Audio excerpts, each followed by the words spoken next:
Hi friends, Mahanadi இன்றைக்கி episode எடுத்துக்கணும்னா, நம்ம விஜய் வந்து யாழினியை கூட்டிக்கின்னு காவேரி வீட்டுக்கு போகிறாரு.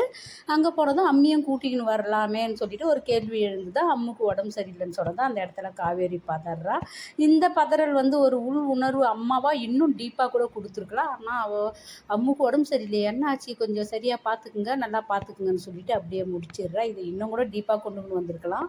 இங்கே அம்மு வந்து யாழினி எங்கள் சித்தி தான் அவங்க அம்மா போல் இருக்காங்கன்னு சொன்னது இவளுக்கு குழப்பம். தாத்தா கிட்ட போய் கேட்டாலும் தாத்தா குழப்பி அப்படியே சமாளிச்சிடுறாரு. இங்கே ராதா பாட்டி கிட்ட வந்து கேட்குறா, நீங்கள் சொல்லுங்கள், எங்கள் அம்மாவும் காவேரி மிஸ்ஸும் ஒரே மாதிரி இருக்கிறாங்கன்னு யாழினி சொல்கிறா.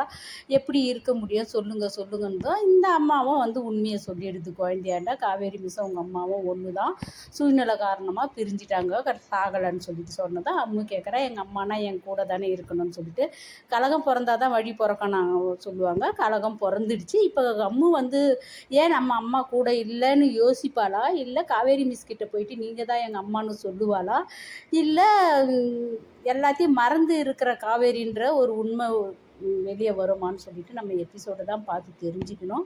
ஆனால் இது குழந்தைகிட்ட சொன்னது கொஞ்சம் குழந்தை மனசை பாதிக்குதுன்னு தான் நினைக்கிறேன். கொஞ்சம் விலகி வருவாளா காவேரி விட்டு, நம்ம அம்மா ஏன் நம்ம கூட இல்லாமல் தனியாக போயிட்டாங்கன்னு சொல்லிட்டு நம்ம எபிசோடை பார்த்து தெரிஞ்சுக்கலாம். Bye by.